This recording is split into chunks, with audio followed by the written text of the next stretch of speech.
Evolution of Indian constitution को क्या है पढ़ेंगे। इवोल्यूशन ऑफ इंडियन कॉन्स्टिट्यूशन को जो हम लोग रीड करने जा रहे हैं, इसमें आप रीड करने जा रहे हैं doctrine of constitutional morality, doctrine of constitutional morality. And in IS 2022 and 2018, this particular question was asked by UPSC in paper 2 and paper 4. ठीक है, अब इसके साथ ही बच्चों सज्जन Singh versus Sajjan Singh versus Rajasthan state and Shankari Prasad versus union of India. Shankari, तो ये doctrine of the constitutional morality जो है ये बच्चों है। और यहां पर बच्चों मैं इसको ये जो टॉपिक है, इस टॉपिक के संदर्भ में कि ये Shankari Prasad versus union of India and Sajjan Singh versus Rajasthan राज्य, राजस्थान स्टेट, ये केस था। अब मैं इस पर आता हूं बच्चों। यहां पर जो मैंने आपसे कहा कि हम लोग डॉक्ट्रिन ऑफ कॉन्स्टिट्यूशनल मोरलिटी को क्या है, मोरलिटी को क्या पढ़ने जा रहे हैं। ये जो डॉक्ट्रिन ऑफ कॉन्स्टिट्यूशनल मोरलिटी है, इसको पढ़ने में हम लोग यहां पर सबसे पहले ये देखेंगे कि व्हाट इज मोरलिटी और कॉन्स्टिट्यूशनल मोरलिटी क्या होती है। और मैं यहां पर बेसिक से एडवांस लेवल तक चलूंगा। कॉन्स्टिट्यूशनल मोरलिटी जो है वो क्या होती है, और कॉन्स्टिट्यूशनल मोरलिटी पर सुप्रीम कोर्ट ने फेमस वर्डिक्ट क्या दिया है, कैसे इस बात को क्या है सुप्रीम कोर्ट क्या कह रहा है, ये 2-3 पॉइंट क्या है हम लोग क्या है करेंगे। फिर इसके साथ ही कि सर की पावर को यूज करके अमेंडमेंट पर रोक लगाओ। ठीक है, किसकी पावर को, तो एक बच्चों यहां पर पिछले क्लास में क्वेश्चन आ रहा था कि what is the meaning of the judicial interpretation. Judicial interpretation जो है वो उसकी मीनिंग क्या होती है। ठीक है, अब जो जुडिशियल इंटरप्रिटेशन का मतलब होता है बच्चों, जो जुडिशियल इंटरप्रिटेशन है उसका मतलब होता है कि आप जो इंटेंशन है, जो लीगल इंटेंशन है, वो लीगल इंटेंशन जो है वो उसको क्या है एक्सप्लेन करने जा रहे हैं।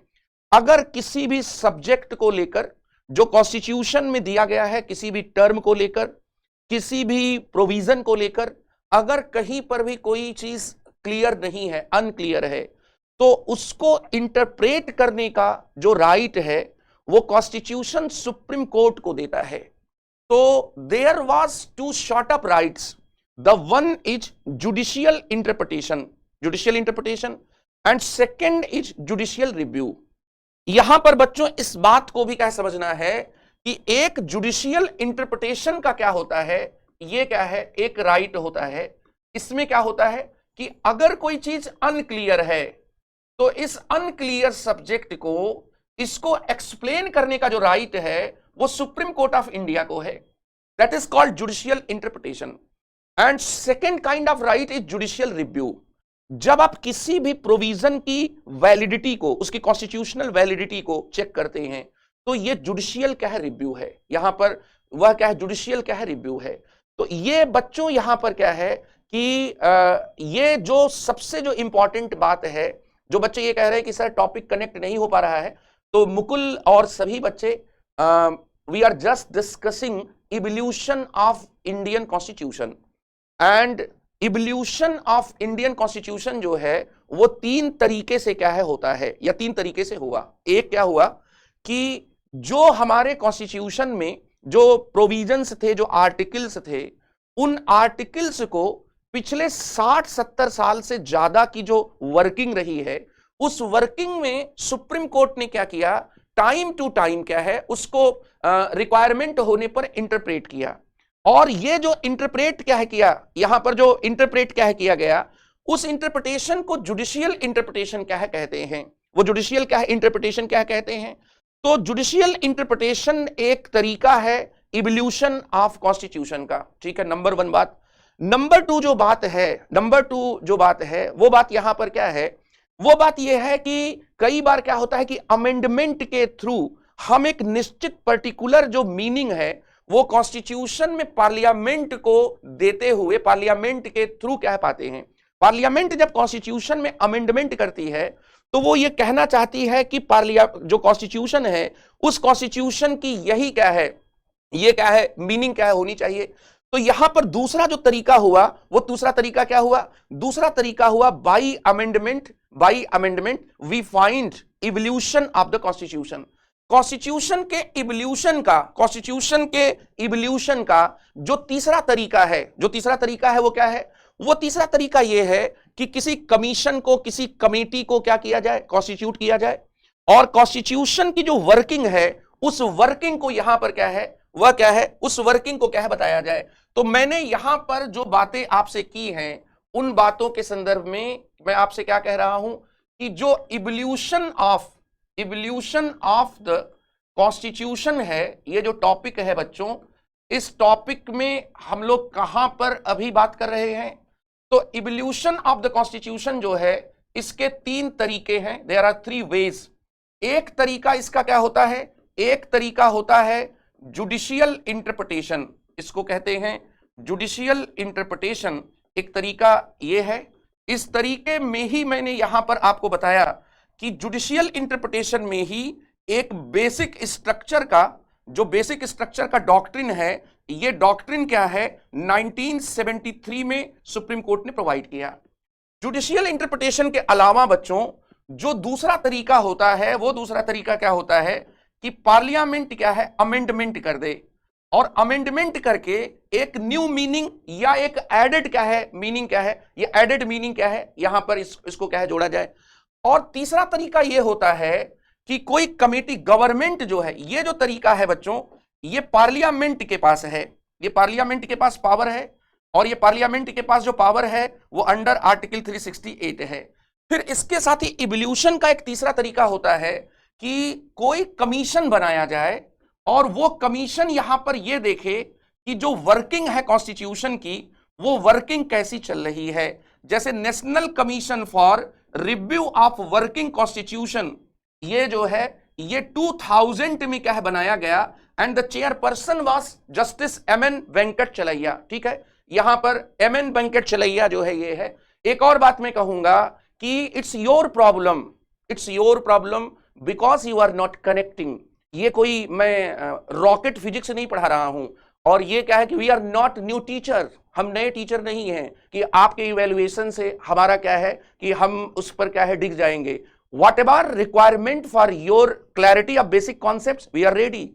And what is requirement for the UPSC? We have to build. यहां पर एक कनेक्शन है, और वो कनेक्शन क्या है कि मैं केवल आपकी वीकनेस को ध्यान में रखकर पढ़ाऊं कि आपको केवल जो पता है उसको क्या बताया जाए, और यूपीएससी के जो रिक्वायरमेंट है उस रिक्वायरमेंट को छोड़ दिया जाए। तो इट नॉट बी जस्ट, ये जस्ट नहीं होगा। इसलिए जो है ये बात समझने की कोशिश करो कि तुम्हारी वीकनेस के अकॉर्डिंग पढ़ाना मेरे लिए बहुत आसान होगा, और उसके बाद आप कहीं नहीं पहुंचोगे, आप कहीं भी नहीं पहुंचोगे।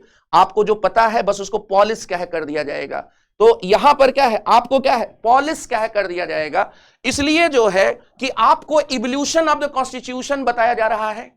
फ्राइडे को मैंने बताया, ये बातें मैंने बताई थी। इन बातों को पिछले लेक्चर में आपने देखा नहीं कि इवोल्यूशन का मतलब क्या होता है। मैंने अभी आपको जुडिशियल इंटरप्रिटेशन क्या है बताया।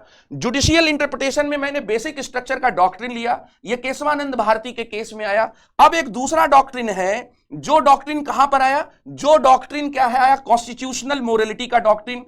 तो या तो कहो कि तुम्हें क्या है भैया बाबू करके बताया जाए कि भैया बाबू जो तुम्हें आता है उतना ही बता देते हैं, तुम एसएससी लेवल पर थे वहीं पर रहो, and it is not worth making to come to the level of the UPSC requirement। तो यहां ये भी बात है। इसलिए जो है अपनी प्रॉब्लम को कलेक्टिव प्रॉब्लम मत बनाओ, और कलेक्टिव प्रॉब्लम क्या है मत बनाओ। It's your problem, you are not connecting, and we are not here to justify ourself, we are not here. तो यहां पर बच्चों जुडिशियल इंटरप्रिटेशन, बेसिक स्ट्रक्चर यहां पर 1973, एंड कॉन्स्टिट्यूशनल मोरालिटी। ये कॉन्स्टिट्यूशनल जो मोरालिटी है, इस मोरालिटी के बारे में अब इसमें कौन सा ऐसा मैंने रॉकेट साइंस पढ़ा दिया, you are not getting the points. ये कौन सा ऐसा रॉकेट पॉइंट्स है, मैंने यहां पर सीधे सीधे लिखा कि evolution of the constitution, there are 3 ways of the evolution of constitution. The first was judicial interpretation. Judicial interpretation क्या है, जब आप कोई भी चीज अनक्लियर हो तो उसको क्लियर करें, उसको ही इंटरप्रिटेशन कहते हैं। तो इंटरप्रिटेशन क्या है, इंटरप्रिटेशन क्या है करते हैं। फिर इसके साथ ही अमेंडमेंट में ऐसा क्या है, amendment you can change, you can add, you can replace something in our constitution, that is amendment. And what about commission, यहां पर व्हाट अबाउट कमीशन, तो कमीशन क्या है भाई, यहां पर मैंने बताया कि नेशनल कमीशन, नेशनल कमीशन जो है ये क्या है, national commission for review of working of the constitution, working of the constitution, working of the constitution, NCRWC। कौन इसमें क्या है, यहां पर क्या है, ये कौन क्या है, इसका हेड था, तो इसके हेड थे यहां पर justice MN Venkatachaliah, justice MN Venkatachaliah was the head. तो ये 3 तरीके हैं, इसमें मैंने इसको डिस्कस किया, ये यूपीएससी के आपके सिलेबस के भीतर है ये पॉइंट, ठीक है। फिर इसके साथ ही क्या है कि कॉन्स्टिट्यूशनल मोरलिटी के जो इसमें क्या है कि कॉन्स्टिट्यूशनल जो मोरलिटी है उस मोरलिटी पर क्या आते हैं। तो सबसे पहले बच्चों ये समझो कि मोरलिटी क्या होती है, मोरलिटी किसको कहते हैं।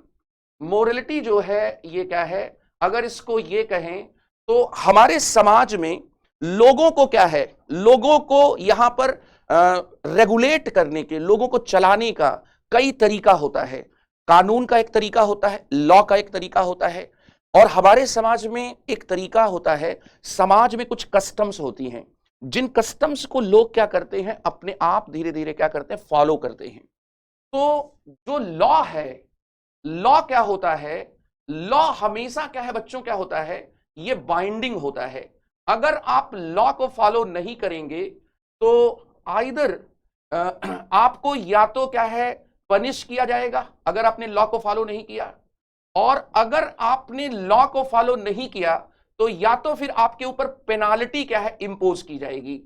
तो लॉ में हमेशा क्या होता है, एक बाइंडिंग क्या है होती है, यहां पर ये क्या है, ये बाइंडिंग क्या है होती है लॉ में। और लॉ में जो बाइंडिंग होती है उसमें फिर स्टेट या जो गवर्नमेंट है वो फिर इसमें क्या है इन्वॉल्व हो जाती है।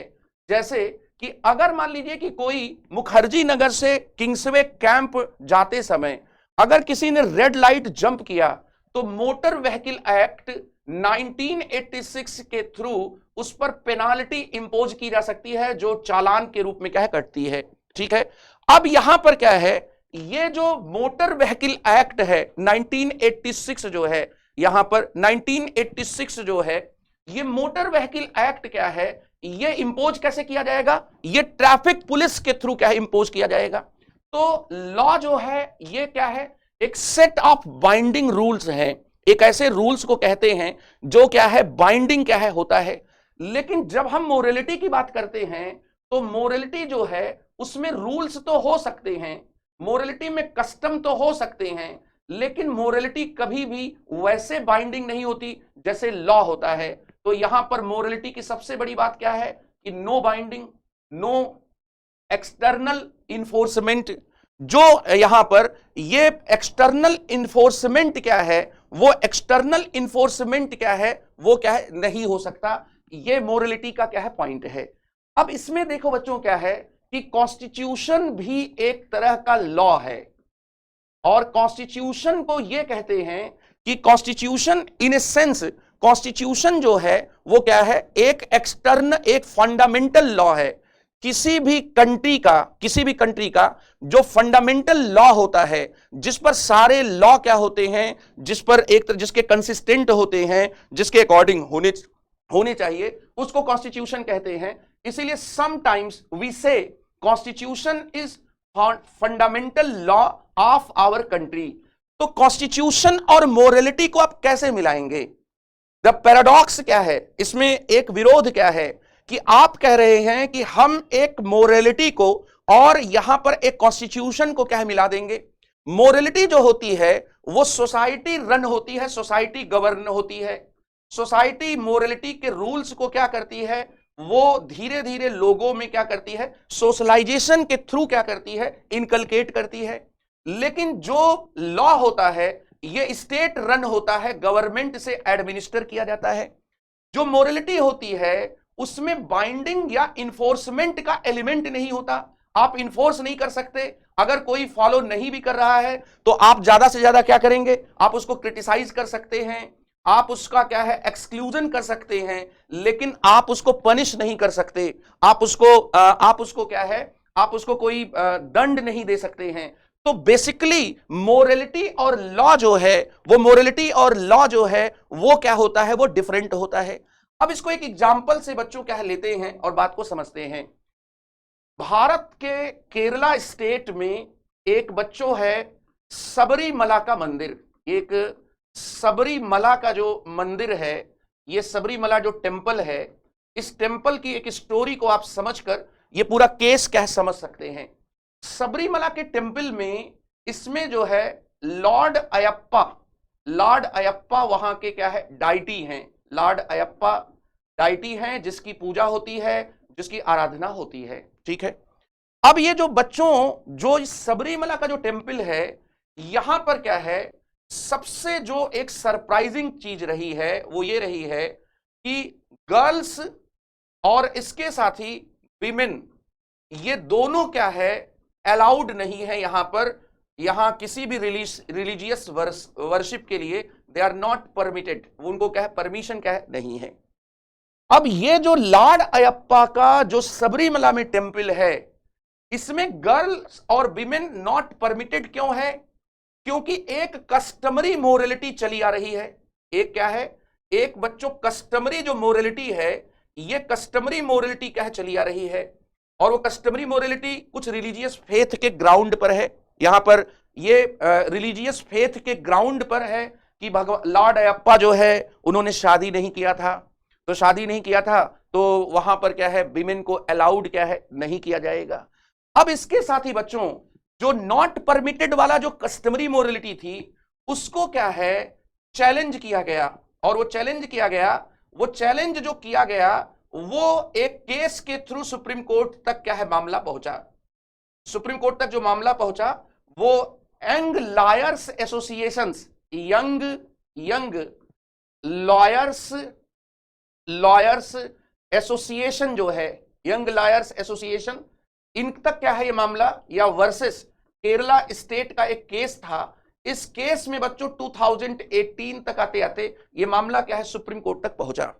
सुप्रीम कोर्ट ने यहां पर इसमें एक वर्डिक्ट दिया कि गर्ल्स और विमेन को अलाउड किया जाना चाहिए, because it was the requirement of the constitutional morality, and the term was used here constitutional morality. Then my students you must understand, आपको यह समझना चाहिए कि यहां पर क्या है दो मोरलिटी हो गई। एक सोसाइटी में ऐसी मोरलिटी है जिसमें कस्टम है, जैसे डावरी दहेज एक कस्टम है, इसी तरह से सती प्रथा एक कस्टम थी। तो यहां पर जो कस्टम है यह कस्टमरी मोरलिटी थी। सुप्रीम कोर्ट ने कहा, सबरीमला के केस में सुप्रीम कोर्ट ने कहा कि जो कॉन्स्टिट्यूशनल मोरलिटी होती है, जो कॉन्स्टिट्यूशनल मोरलिटी क्या होती है, वह क्या होती है, वो डिमांड करती है कि आप किसी के साथ क्या है डिस्क्रिमिनेशन नहीं करें, नॉन डिस्क्रिमिनेशन का इसमें क्या है प्रिंसिपल है। And under article 15 of the Indian constitution आपको क्या है किसी से क्या है डिस्क्रिमिनेशन नहीं करना चाहिए। तो ऐसे टेंपल ये इशू उठा, और ये इशू जब उठा तो वैसी स्थिति में क्या हुआ, सुप्रीम कोर्ट के पास क्या है आया ये इशू।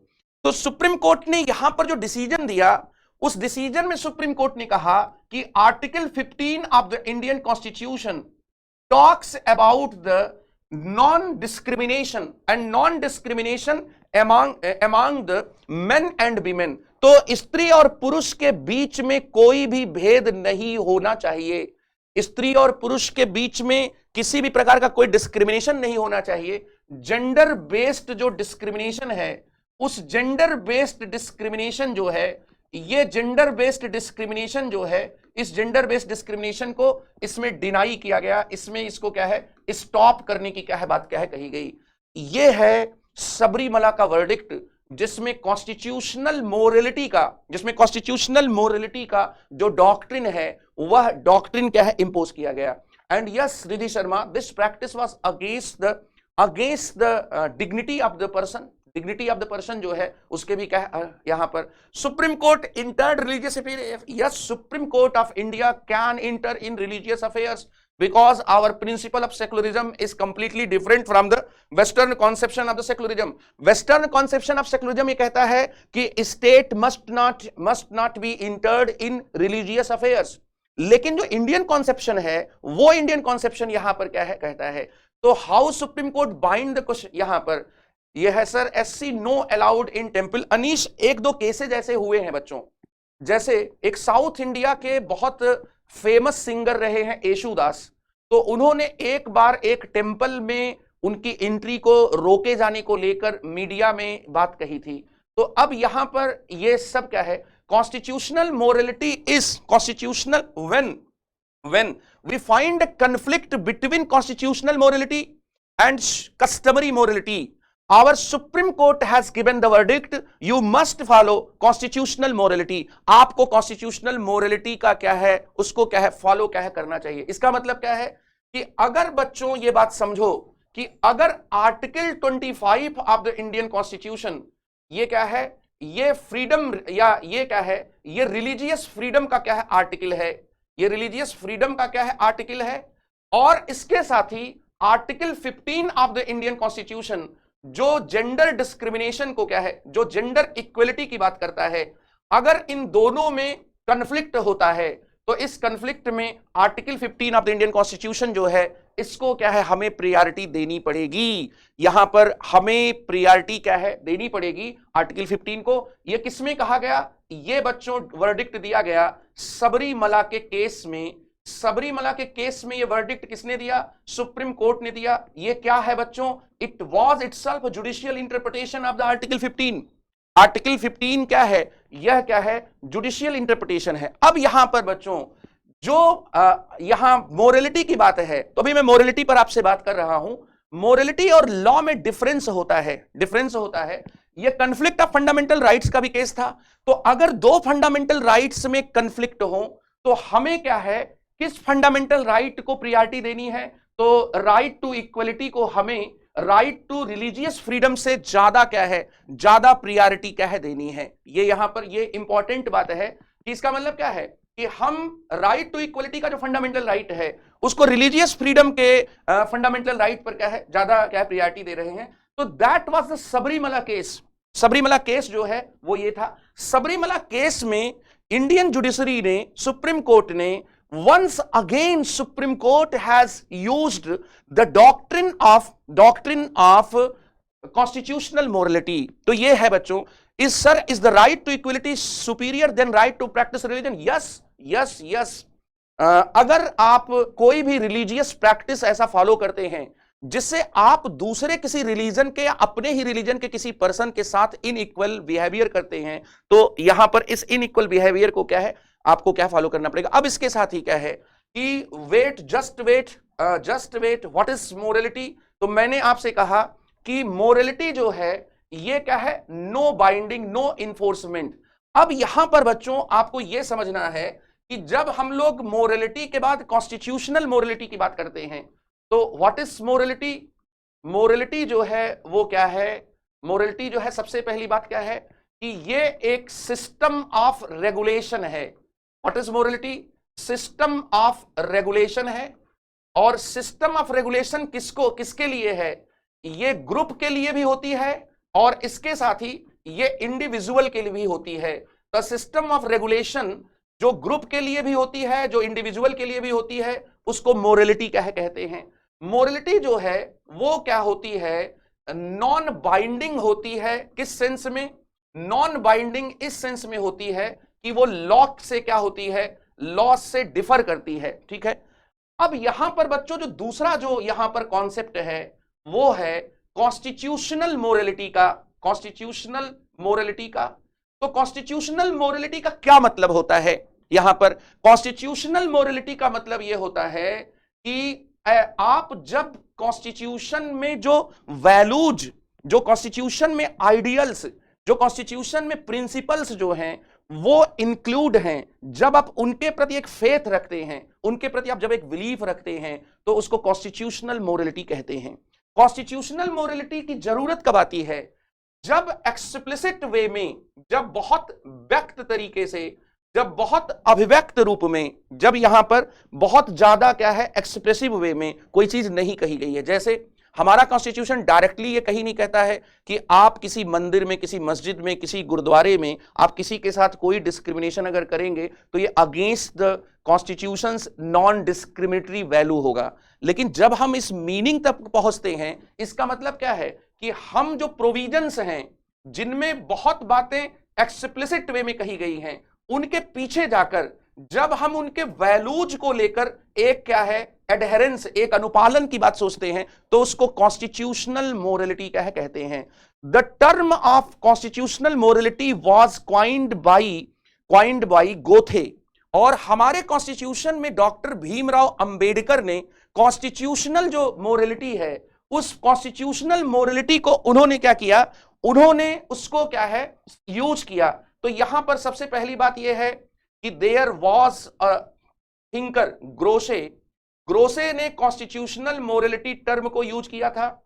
उसके बाद हमारे कॉन्स्टिट्यूशन में एडमिनिस्ट्रेटिव जो चीजें हैं, वो एडमिनिस्ट्रेटिव चीजें क्यों जोड़ी गई, इसको लेकर क्या है उन अंबेडकर साहब ने कॉन्स्टिट्यूशनल मोरालिटी की बात की थी। इसकी सिंपल सी कहानी क्या है बच्चों, कि जब डॉक्टर भीमराव अंबेडकर से पूछा गया कि आपने इतने एडमिनिस्ट्रेटिव पार्ट को क्या है क्यों जोड़ दिया, आप कॉन्स्टिट्यूशन में एडमिनिस्ट्रेटिव सिस्टम को क्यों जोड़ रहे हैं, तो उन्होंने कहा कि देखो एक बात क्या है समझ लो, यहां पर एक बात समझना पड़ेगा कि इंडिया में अभी जो मोरालिटी है, और वो एक हम कह सकते हैं जो कॉन्स्टिट्यूशनल मोरालिटी है, उसका एक्सपेंशन नहीं हुआ है, उसको लोग क्या है जानते नहीं हैं।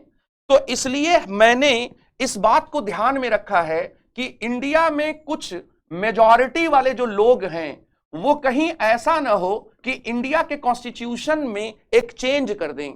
इसलिए मैं एडमिनिस्ट्रेटिव प्रोसीजर्स को भी क्या है जोड़ रहा हूं, एडमिनिस्ट्रेटिव जो प्रोसीजर्स हैं वो प्रोसीजर्स क्या है जोड़ रहा हूं।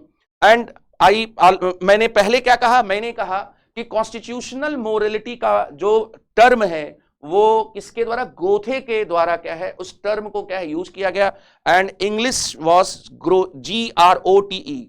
इसके बाद डॉक्टर भीमराव अंबेडकर ने, यहां पर जो डॉक्टर भीमराव अंबेडकर हैं, उन्होंने क्या है इस टर्म को यूज किया। उन्होंने क्यों यूज किया, क्योंकि उनका यह कहना था कि अभी हम कुछ वैल्यू सिस्टम, अभी हम कुछ नॉर्म्स और अभी हम कुछ आइडियल्स जो है वो अपनी सोसाइटी में क्या है हम क्या है उसका एक्सपेंशन नहीं कर पाए हैं, इसलिए क्या है हमें एडमिनिस्ट्रेटिव प्रोसीजर्स को क्या है यूज करना पड़ेगा।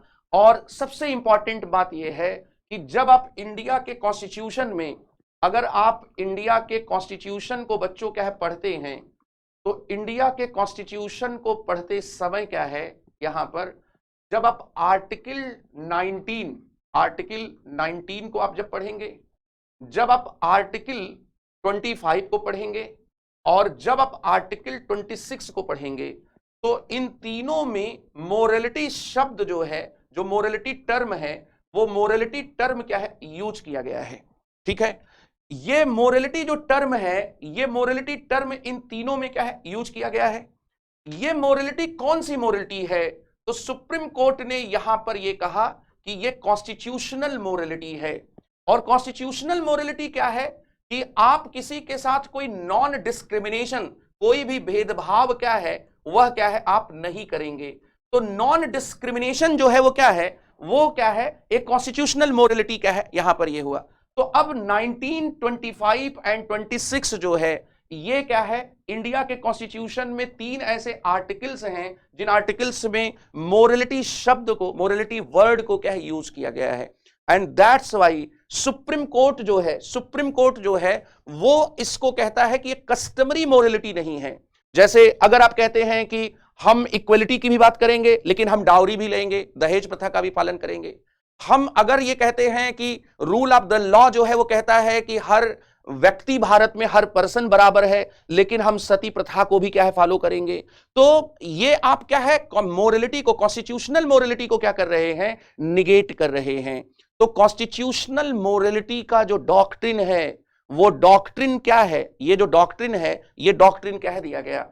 अब इसको अगर हम लोग यहां पर समराइज करें तो यहां पर क्या क्या चीजें हो गई, यहां पर बच्चों doctrine of doctrine of constitutional morality, doctrine of constitutional morality में सबसे पहले क्या है कि इसको हम लोग कहेंगे कि व्हाट इज दिस डॉक्ट्रिन। तो this doctrine is adherence, adherence का मतलब होता है to follow, adherence to constitutional values such as equality,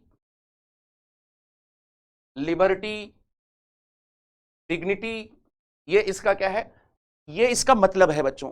दूसरा यहां पर ये जो टर्म है, ये टर्म यूज कब कब किया गया, तो टर्म यूज किया गया ग्रोथे के थ्रू। फिर उसके बाद डॉक्टर B.R. अंबेडकर ने इस टर्म को क्या है यूज किया, और इसके बाद क्या है इंडिया के कॉन्स्टिट्यूशन में, जो इंडिया का कॉन्स्टिट्यूशन है, इस इंडिया के कॉन्स्टिट्यूशन में मोरलिटी जो टर्म है, इस मोरलिटी टर्म के कॉन्टेक्स्ट में इसकी बात उठी 1925, 26 में मोरलिटी है। और उसके बाद सुप्रीम कोर्ट के बच्चों कुछ केस थे, तो सुप्रीम कोर्ट के जो कुछ केसेस थे उनमें इस टर्म को यूज किया गया। ठीक है, नॉज फाउंडेशन का एक केस था, ये 2008 का बच्चों केस था, नॉज फाउंडेशन 2008 का केस। नॉज फाउंडेशन 2008 का जो केस था वो क्या था, डीक्रिमिनलाइजेशन ऑफ होमोसेक्सुअलिटी। यहां पर इसके की जो आईपीसी का बच्चों एक सेक्शन है, ये आईपीसी का सेक्शन है 377। ये 377 जो है ये होमोसेक्सुअलिटी को क्या करता है, इसको क्रिमिनलाइज करता है, मतलब इसको पनिशेबल ऑफेंस क्या बना देता है, इसको दंडनीय अपराध क्या बना देता है। ठीक है, तो अब यहां पर क्या है, जो ये सेक्शन था आईपीसी का सेक्शन 377, इसको लेकर एक एनजीओ था भारत में जिसका नाम है नाज फाउंडेशन। ये जो नाज फाउंडेशन एनजीओ था, इसके केस में सबसे पहली बार 2008 का ये केस था। First time in India supreme court has used the term constitutional morality. Constitutional क्या है, मोरलिटी क्या है, यहां पर क्या है, ये है। अब इसके साथ ही क्या है, आईपीसी सेक्शन 377 ये होमोसेक्सुअलिटी को, समलैंगिकता का मतलब क्या है कि अगर एक मेल के साथ या फीमेल के साथ कोई भी ऐसे रिलेशनशिप में है तो ये होमोसेक्सुअलिटी है।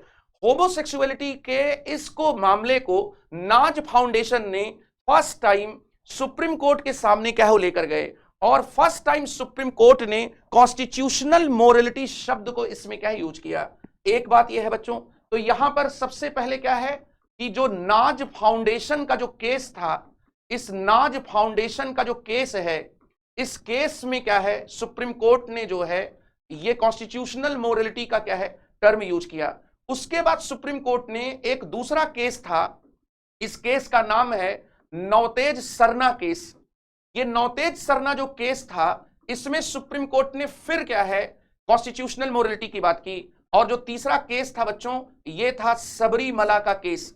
सबरीमला का जो केस था, इसमें भी सुप्रीम कोर्ट ने कॉन्स्टिट्यूशनल मोरलिटी की बात की। तो कॉन्स्टिट्यूशनल मोरलिटी को लेकर ये केसेज हैं जिस पर आपसे प्री में क्वेश्चंस क्या है पूछे जा सकते हैं। कॉन्स्टिट्यूशनल मोरलिटी और कॉन्स्टिट्यूशनल मोरलिटी पर ये सुप्रीम कोर्ट ऑफ इंडिया जो है इसने क्या बातें कही, या किन चीजों को लेकर इसने क्या ही किया। ये जो केस था बच्चों, ये एलजीबीटी जो आप कम्युनिटी की बात करते हैं उसको लेकर ये बहुत लैंडमार्क केस था। ठीक है, फिर इसके साथ ही बच्चों नवतेज सरना का केस 2018 का क्या है आया, और इसके साथ ही सबरीमला का जो केस है, उस सबरीमला के केस के संदर्भ में क्या है ये आया।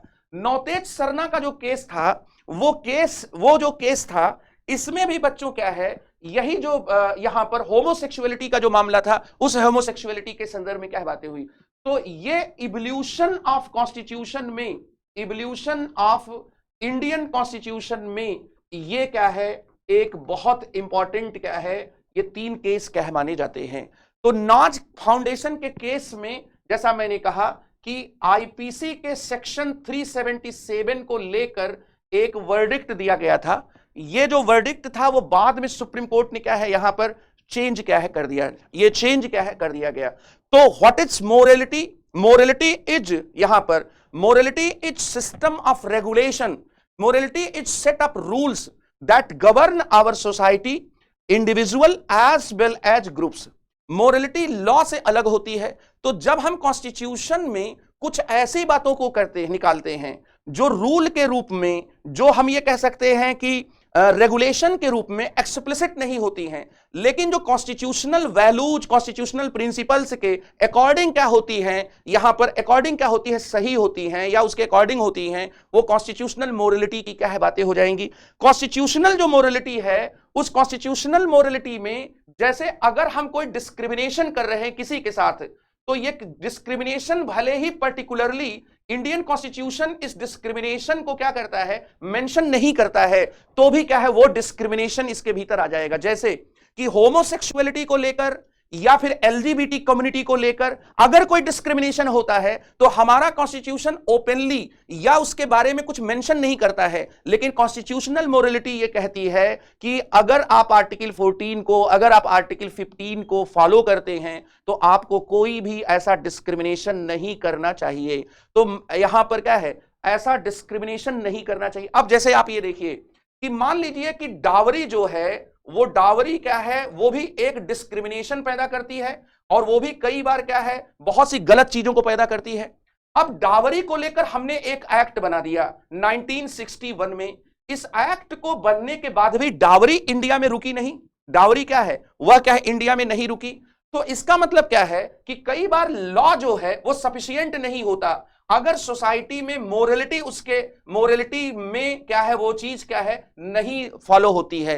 तो यहां पर ये जो इंपॉर्टेंट है, ये इंपॉर्टेंट चीज आपको क्या है ध्यान में रखना। मैंने क्या कहा, मैंने बच्चों यहां पर ये कहा कि जो डावरी है, वो डावरी को रोकने के लिए इंडिया में 1961 में लॉ बना दिया गया।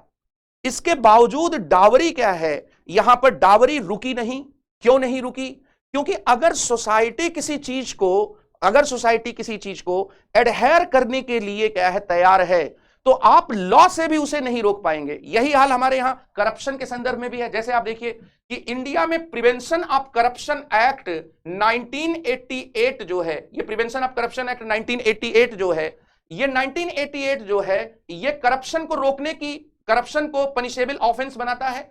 इसके बावजूद भारत में, इंडिया में करप्शन कम क्यों नहीं हो रहा है? क्योंकि लोग क्या है, करप्शन को फॉलो कर रहे हैं। इसका मतलब क्या है कि law is not all about, law ही सब कुछ क्या है नहीं होता है, लॉ ही सब कुछ नहीं होता है। सोसाइटी की एक मोरालिटी भी होती है, सोशल मोरालिटी भी होती है। अब सोशल मोरालिटी ये कह रही है कि आप डिस्क्रिमिनेशन कर दो, आप किसी हिजड़े को देखने के बाद उसको क्या है, अगर आप गलत शब्द निकालते हैं तो कॉन्स्टिट्यूशन का कोई प्रोविजन यहां पर डायरेक्टली नहीं लगेगा, लेकिन जो आपने गलत शब्द निकाला तो आपने अपने freedom of speech and expression को क्या किया, मिसयूज किया। और आर्टिकल 19 आपको ये राइट देता है। इसका मतलब क्या है कि वो जो आर्टिकल 19 जो है, जो आपको राइट देता है, आपने क्या उस राइट का इस्तेमाल मोरालिटी में, कॉन्स्टिट्यूशन की जो मोरालिटी है, उस कॉन्स्टिट्यूशन की मोरालिटी। यहां पर बच्चों जैसे आप यहां पर समझिए कि इंडिया की कुछ प्रॉब्लम है, उस प्रॉब्लम्स को आप समझिए कि फ्यू इंडियाज जो प्रॉब्लम है, उन प्रॉब्लम को क्या है आप समझिए। जैसे कि इंडिया में डावरी जो है वो एक प्रॉब्लम है, ठीक है, हम डावरी पर भी एक्ट रखते हैं, लॉ रखते हैं। और अभी मैंने कहा कि 1961 में डावरी पर हमने एक एक्ट क्या है, एक लॉ क्या है बनाया। इसी तरह से बच्चों इंडिया में एक क्या है, फीमेल फोर्टिसाइड जो है, ये भी क्या है एक प्रॉब्लम है। और भारत में जब बच्ची जो है, बेटी बचाओ और बेटी पढ़ाओ जब आया, तो यहां पर बेटी बचाओ और बेटी पढ़ाओ जो है, ये जब स्कीम लॉन्च की गई तो यहां पर फीमेल फोर्टिसाइड का जो कस्टम था या फीमेल फोर्टिसाइड की जो गलत बुराई थी, उसके वजह से लॉन्च की गई। And just you consider about the corruption, corruption भी क्या है, एक कस्टम के रूप में, एक शिष्टाचार। लोग कई बार कहते हैं कि यहां पर एक शिष्टाचार के रूप में इसको क्या है, आप देखिए। फिर इसी तरह से अगर आप देखेंगे तो डिस्क्रिमिनेशन भी क्या है, डिस्क्रिमिनेशन भी कई तरह का है। अब यहां पर एक सरप्राइजिंग फैक्ट यह है कि 1961 में हमने डावरी को प्रोहिबिट करने के लिए एक कानून बनाया।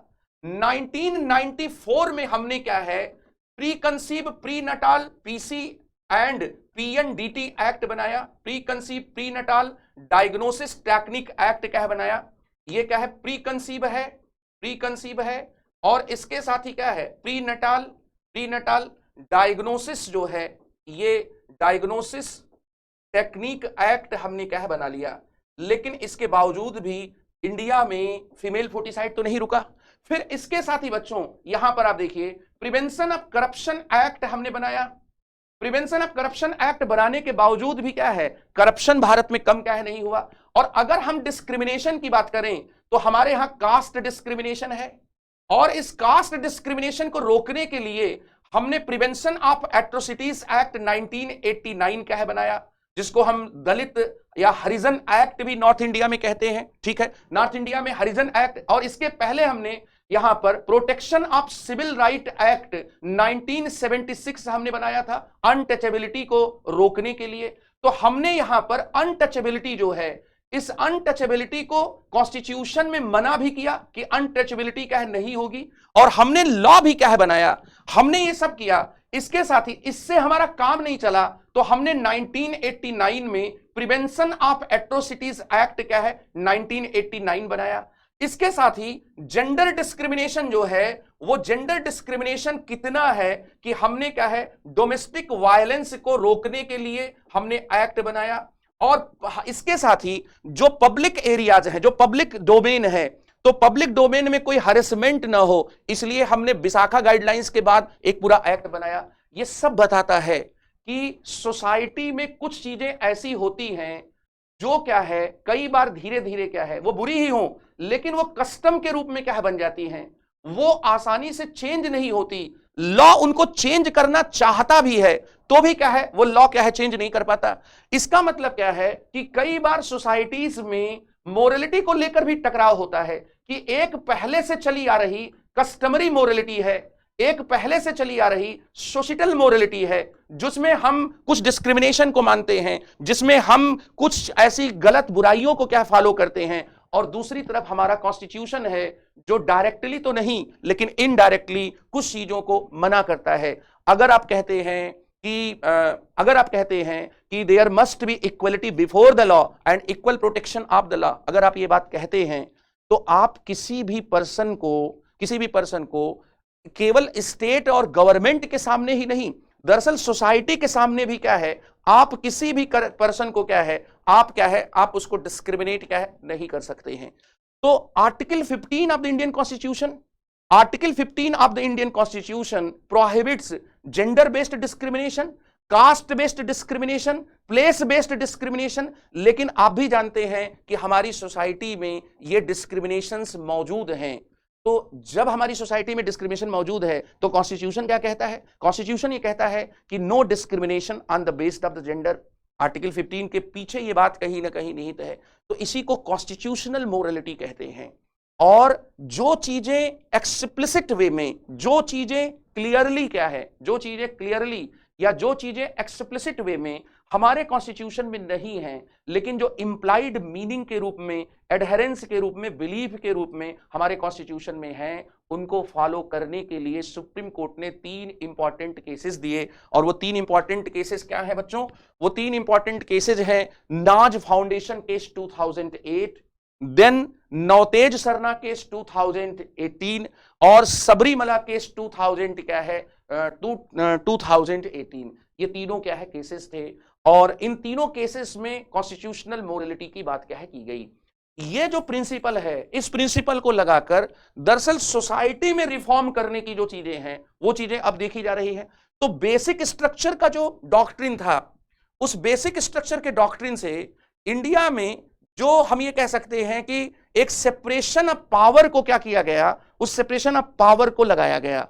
जो कॉन्स्टिट्यूशनल मोरलिटी का जो डॉक्ट्रिन है, उस कॉन्स्टिट्यूशनल मोरलिटी के डॉक्ट्रिन में सुप्रीम कोर्ट ने क्या किया, सुप्रीम कोर्ट ने दरअसल क्या है सोसाइटी में जो चीजें हैं उन चीजों को रोकने की कोशिश की। ये है यहां पर, ये इससे जुड़ी हुई क्या है बात है। तो मैंने 2 प्रिंसिपल से क्या है इन दो प्रिंसिपल्स को क्या है यहां पर आपको क्या है बता दिया। फिर इसके साथ ही बच्चों ये जो दोनों जो चीजें हैं, इसके अलावा इसका जो तीसरा जो ग्राउंड है वो ग्राउंड क्या है, तीसरा जो ग्राउंड है वो क्रीमी लेयर का क्या है संदर्भ है। इसके साथ ही कई बार क्या होता है कि जो एक पढ़ने का जो तरीका होता है, उस पढ़ने के तरीके में आपको लगता है कि सर डेप्थ में जा रहे हैं, नो, आप बहुत सुपरफिशियल लेवल पर हो।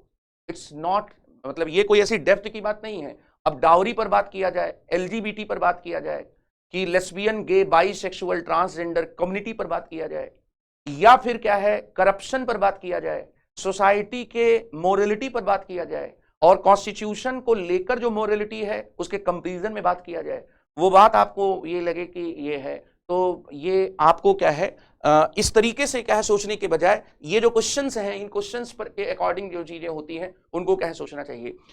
यहां पर जैसे मैंने दो चीजें यहां पर की बच्चों, अब नेक्स्ट लेवल पर हम लोग आते हैं कि कॉन्स्टिट्यूशनल मोरलिटी के प्रिंसिपल को क्या है आपको बताया गया।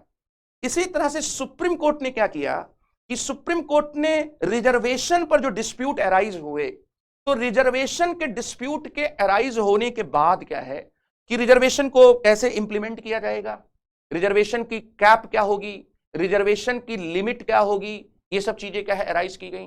तो रिजर्वेशन की कैप या रिजर्वेशन की जो लिमिट है, उस लिमिट को लेकर सुप्रीम कोर्ट के सामने ओबीसी रिजर्वेशन को लेकर एक केस गया, जिसको Indira Sahni versus government of India, union of India case क्या है कहते हैं। ये जो इंदिरा साहनी का जो केस था, उस इंदिरा साहनी के केस में सुप्रीम कोर्ट ने कहा कि रिजर्वेशन मैक्सिमम क्या है 50% ही होना चाहिए। पहली चीज तो यह है कि रिजर्वेशन को लेकर जो क्रीमी लेयर का जो कॉन्सेप्ट था, उस क्रीमी लेयर के कॉन्सेप्ट को क्या है हम लोग देखते हैं। तो इवोल्यूशन ऑफ कॉन्स्टिट्यूशन में जो इवोल्यूशन है, इवोल्यूशन ऑफ जो कॉन्स्टिट्यूशन है, इन कॉन्स्टिट्यूशन में क्या है, इवोल्यूशन ऑफ कॉन्स्टिट्यूशन में यहां पर क्या है जो कॉन्सेप्ट ऑफ जो क्रीमी लेयर है, इस क्रीमी लेयर के कॉन्सेप्ट को क्या है आपको क्या है यहां पर देखना है। ठीक है, ये जो कॉन्सेप्ट ऑफ क्रीमी लेयर है, इसमें सबसे पहली बात यह है कि यह कॉन्सेप्ट 1992 के इंदिरा साहनी के केस में, इंदिरा साहनी का जो केस था, इस केस में क्या है दिया गया। और इंदिरा साहनी के केस का ही फेमस नाम है मंडल केस। मंडल केस क्या है दिया गया, पहली चीज। दूसरी चीज क्या है कि ये जो केस था, ये केस ओबीसी रिजर्वेशन इन सेंटर सर्विसेज, जो सेंटर गवर्नमेंट है, इन सेंटर गवर्नमेंट की सर्विसेज में ओबीसी रिजर्वेशन से क्या है ये जुड़ा हुआ था। और ये ओबीसी रिजर्वेशन 27% सेंट्रल गवर्नमेंट की जॉब में दिए जाने से संबंधित केस था। बीपी मंडल एक कमीशन बनाया गया था। भारत में बैकवर्ड जो कम्युनिटी है उसके कंडीशंस को रिव्यू करने के लिए भारत में 2 कमीशंस बनाए गए। एक पहला जो कमीशन था उसके चेयरपर्सन थे काका कालेलकर आयोग। तो ये जो काका कालेलकर जो आयोग था, कमीशन था, ये फर्स्ट कमीशन था, इट वाज फर्स्ट कमीशन। और इसके साथ ही जो दूसरा कमीशन था ये 1955 में बनाया गया, that was first BC commission. And the second BC commission was BP Mandal case. ये जो बीपी मंडल जो केस था या बीपी मंडल जो कमीशन था, इनफैक्ट बीपी मंडल जो कमीशन था, ये कमीशन 1979 में क्या है बनाया गया। और इस कमीशन के रिकमेंडेशन के बेस पर जब विश्वनाथ प्रताप सिंह इंडिया के प्राइम मिनिस्टर बने, तो उन्होंने बीपी मंडल कमीशन की रिकमेंडेशंस में से कुछ को आधार बनाते हुए 27% रिजर्वेशन, ओबीसी रिजर्वेशन क्या है दिया। ये ओबीसी रिजर्वेशन आर्टिकल 16(4) के तहत क्या है दिया गया था।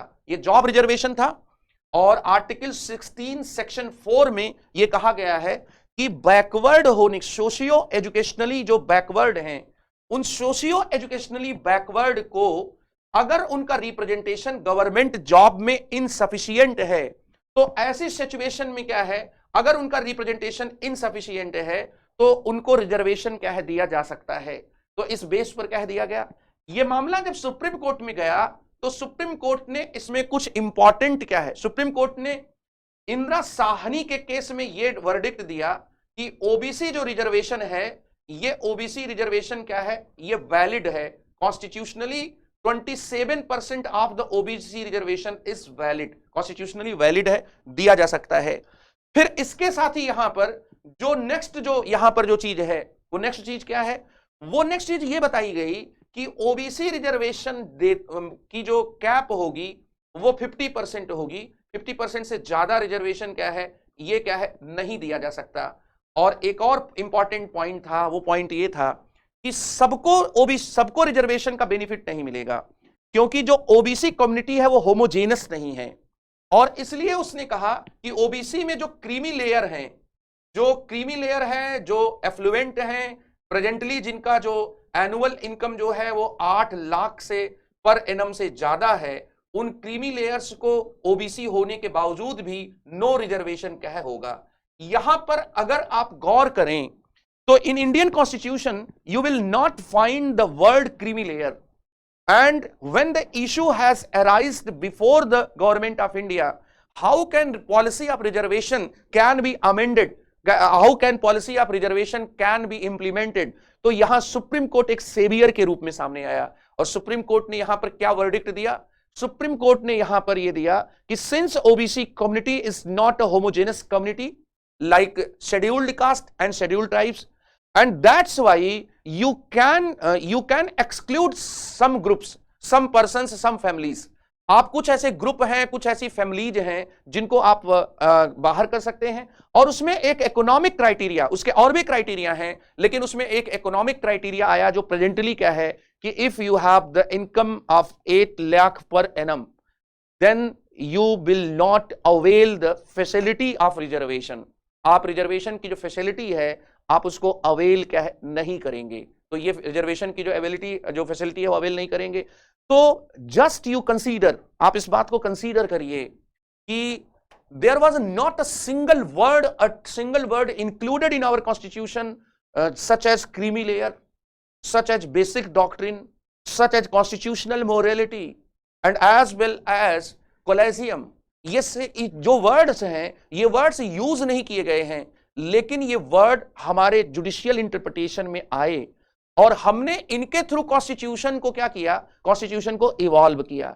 तो मैंने आपको क्रीमी लेयर का कॉन्सेप्ट बताया। The creamy layer concept was linked with the OBC reservation. और यहां पर मैं आपको एक और बात बताना चाहूंगा कि कुछ दिनों पहले, कुछ साल पहले गवर्नमेंट ऑफ इंडिया ने रोहिणी कमीशन, एक justice Rohini commission government of India ने सेटअप किया। जस्टिस रोहिणी कमीशन इस बात पर रिकमेंडेशन देने के लिए सेटअप किया गया है कि जो ओबीसी हैं उसमें किसको रिजर्वेशन का बेनिफिट नहीं मिल पाया है और उसको कैसे दिया जा सकता है। रिजर्वेशन का जो बेनिफिट है, वो रिजर्वेशन का जो बेनिफिट है वो कैसे दिया जा सकता है। जस्टिस रोहिणी कमीशन का टर्म कई बार एक्सटेंड किया गया और रेफरेंस ऑफ जो टर्म था, वो रेफरेंस ऑफ टर्म जो है ओबीसी में सब क्लासिफिकेशन था। तो you just remember this, there was a Rohini commission, justice Rohini commission.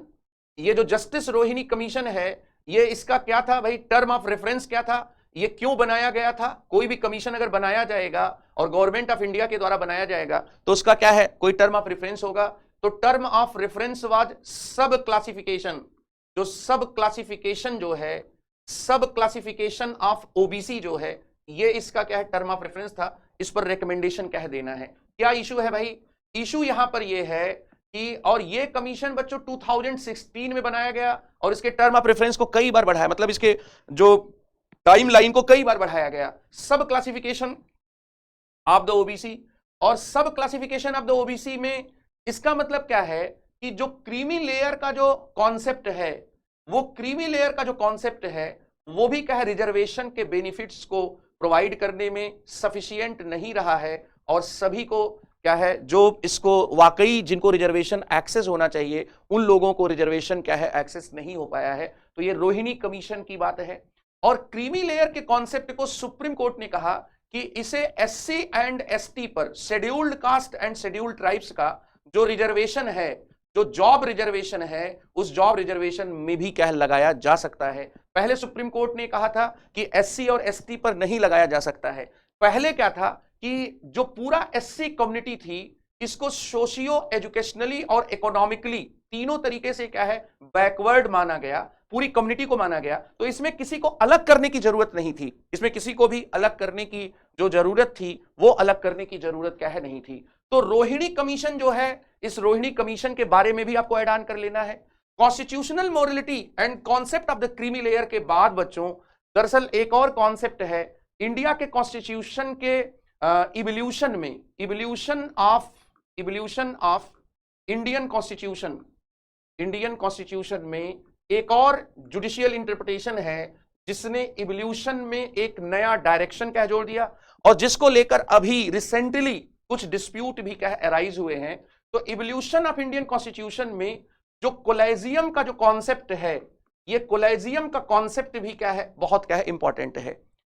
इसमें जो कोलेजियम का जो कॉन्सेप्ट है बच्चों, वो कोलेजियम का कॉन्सेप्ट क्या है भाई, कोलेजियम का जो कॉन्सेप्ट है वो कॉन्सेप्ट ये है कि ये बिल्कुल सही है कि article 124 of the Indian constitution talks that president of India appoints जजेज of the supreme court and high courts. जो जजेज हैं उन जजेज को प्रेसिडेंट क्या करेंगे, ये अपॉइंट करेंगे। लेकिन ये जो अपॉइंटमेंट है प्रेसिडेंट का, जो जजेज को लेकर जो अपॉइंटमेंट का पावर है, इसमें एक एलिमेंट मेंशन किया गया था कि उनको चीफ जस्टिस ऑफ इंडिया से क्या करना पड़ेगा, कंसल्टेशन के बाद ये करना है। कंसल्टेशन की बात क्या है कही गई।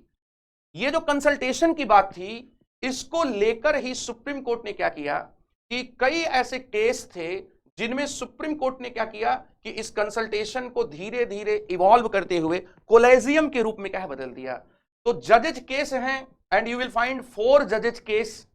द फर्स्ट जजेज केस जो है, जो पहला जो जजेज का जो केस था, ये केस क्या था, फर्स्ट जजेज जो केस है, ये फर्स्ट जजेज केस एसपी गुप्ता का केस था। ये 1981-92 का केस था। ये फर्स्ट जजेज केस क्या है कहा जाता है। इसमें कोलेजियम का कॉन्सेप्ट जो है, इसमें कोलेजियम का कॉन्सेप्ट इंट्रोड्यूस नहीं हुआ था। इंपॉर्टेंट पॉइंट क्या है कि इसमें कोलेजियम का कॉन्सेप्ट इंट्रोड्यूस नहीं हुआ था। इसमें प्रेसिडेंट के हाथ में पावर था, और हम कह सकते हैं कि गवर्नमेंट ऑफ इंडिया जो है वो उसके हाथ में ज्यादा पावर था। जुडिशरी यहां पर केवल एक एडवाइजरी पावर क्या है, रखती थी। ठीक है, अभी भी वो एडवाइजरी पावर रखती है, अपॉइंटमेंट का पावर तो प्रेसिडेंट के पास ही है। लेकिन एक बहुत इंपॉर्टेंट बात यह है कि लिस्ट कौन बनाता है। जैसे कल 5 जजेस सुप्रीम कोर्ट के क्या है, ये किए, तो 5 जजेस जो सुप्रीम कोर्ट के अपॉइंट किए गए, उसमें 5 जजेस की जो लिस्ट बनाई वो तो सुप्रीम कोर्ट ने ही बनाई, सुप्रीम कोर्ट के कोलेजियम ने बनाई।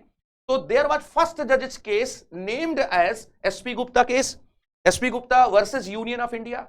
एंड देयर वाज सेकंड जजेस केस। ये सेकंड जजेस जो केस है, ये सेकंड जजेस जो केस है, ये सेकंड जजेस केस क्या है भाई, ये सेकंड जजेस जो केस था, ये supreme court advocate on record association versus union of India का केस था।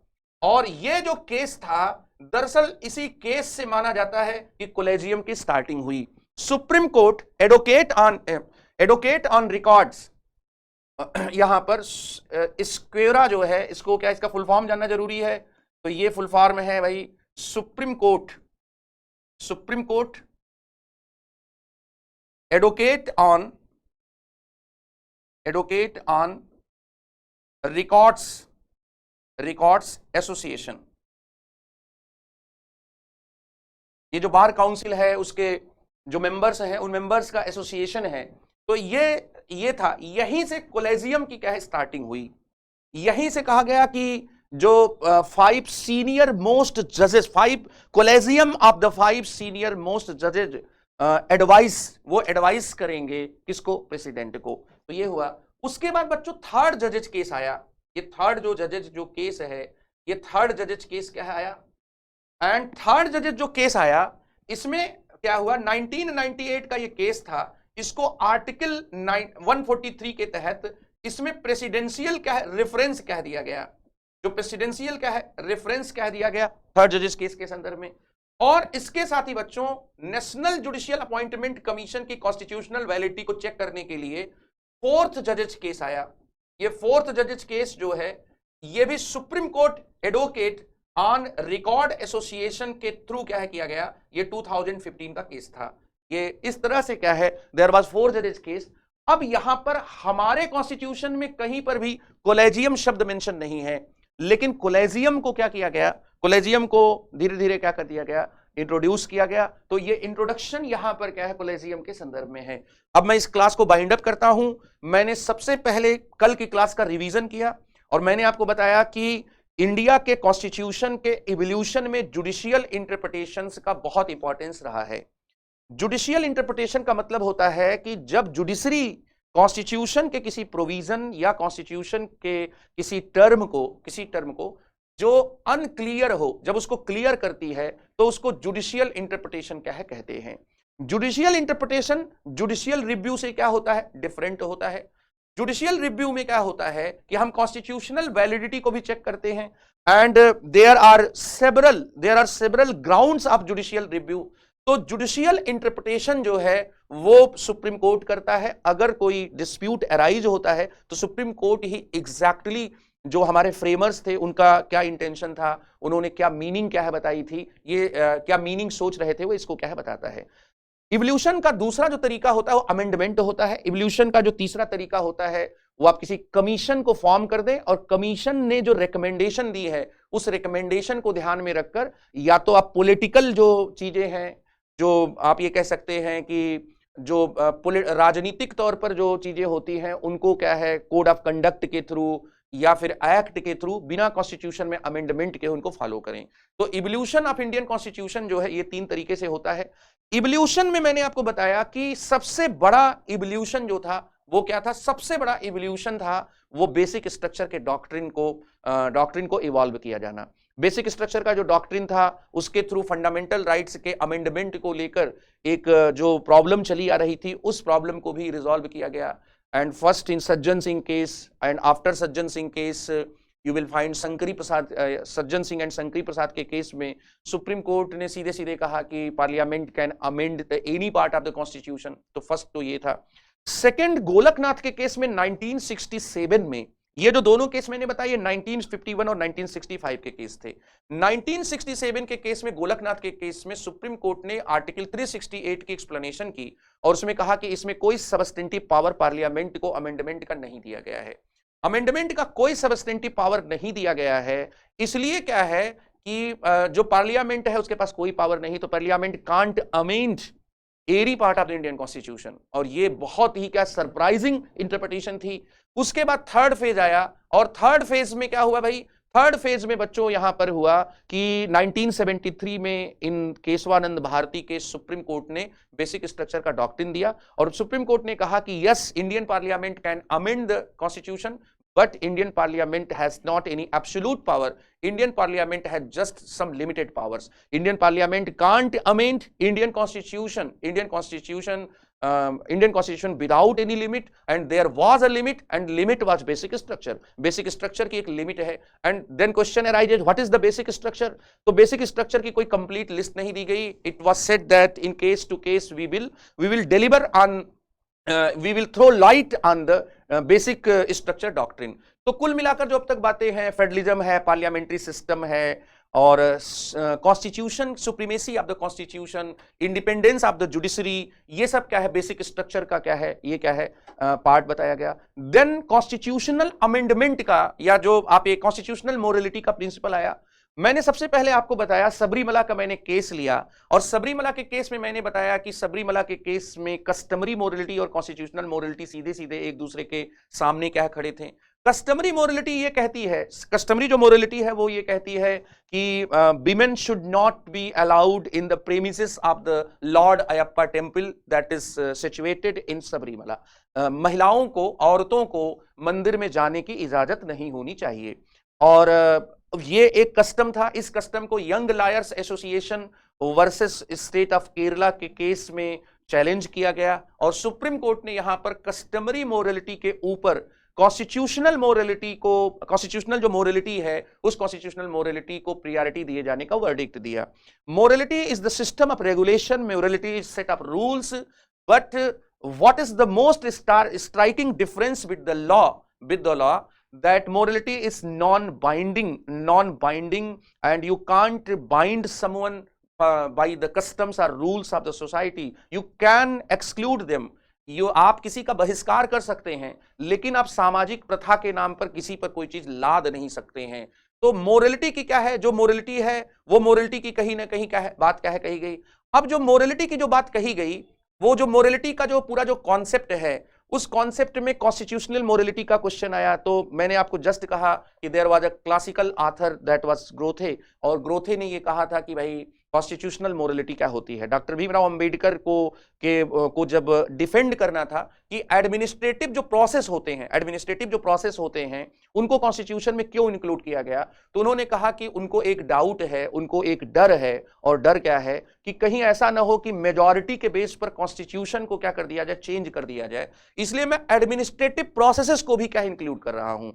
तो कॉन्स्टिट्यूशनल मोरलिटी का उन्होंने वहां पर एग्जांपल लिया था, और उन्होंने कहा था कि भारत की जो जमीन है उस पर अभी क्या है, कॉन्स्टिट्यूशनल मोरलिटी का एक्सपेंशन नहीं हुआ है। भारत के जो लोग हैं वो ट्रेडिशनल सोसाइटी में रहते रहे हैं, और उनके अपने सोसाइटी के जो वैल्यूज हैं, जो नॉर्म्स हैं, वो नॉर्म्स क्या हैं, वो भी क्या है, होते हैं। तो ये सब बातें क्या है की गई। कॉन्स्टिट्यूशनल जो मोरलिटी है, उस कॉन्स्टिट्यूशनल मोरलिटी को हम लोग कई अर्थों में ले सकते हैं। Sometimes we define constitutional morality in the by substantive content of the constitution, लेकिन ये उसकी क्या है, एग्जैक्ट डिफिनीशन नहीं। जैसे कॉन्स्टिट्यूशन में जो कहा गया है वो कॉन्स्टिट्यूशनल मोरलिटी नहीं है। कॉन्स्टिट्यूशन में जो चीजें कही गई हैं उसके पीछे जो वैल्यूज छिपे हुए हैं वो कॉन्स्टिट्यूशनल मोरलिटी है। Constitutional morality is set of values that are not explicit, way explicit नहीं है, वे क्या है, implicit है। जैसे the value of non discrimination, ये आपको आर्टिकल 15 में मिलेगा। और अगर हम आर्टिकल 15 को लगाकर एलजीबीटी कम्युनिटी के बारे में या रिलीजियस प्लेस पर कोई जेंडर डिस्क्रिमिनेशन होता है उसके बारे में अगर हम बात करते हैं तो ये कॉन्स्टिट्यूशनल मोरलिटी का पार्ट होगा। एंड मैंने आपको बताया था कि if someone find the conflict between article 25 of the Indian Constitution that talks about the religious freedom, जो रिलीजियस फ्रीडम के बारे में क्या बात करता है, and if someone talk about the equality of person, equality of opportunity, equality of social status, तो अगर इनके बीच में कंफ्लिक्ट होता है तो supreme court has given the verdict, we should must give priority of the right to equality को हमें क्या प्रायोरिटी कह देना चाहिए। ये बातें आपको बताई गई। उसके बाद मैंने कॉन्सेप्ट ऑफ क्रीमी लेयर बताया। उसके बाद कॉन्सेप्ट ऑफ क्रीमी लेयर के बाद मैंने कॉन्सेप्ट ऑफ कोलेजियम को बहुत समराइज वे में क्या बताया कि कैसे ये इवॉल्व हुआ। And that is the grand story of the evolution of Indian Constitution through the lenses of the Supreme Court of India। Supreme Court of India ने कैसे इसको क्या है इवॉल्व किया, ये बातें मैंने बताई। अगर इसमें कहीं कोई बात आपको अंडरस्टैंड करने में प्रॉब्लम हुई होगी तो I can bear all the responsibilities and I will revise all these topics tomorrow, and each and every your confusions, your doubts and your difficulty will be resolved. Thank you very much. All the best.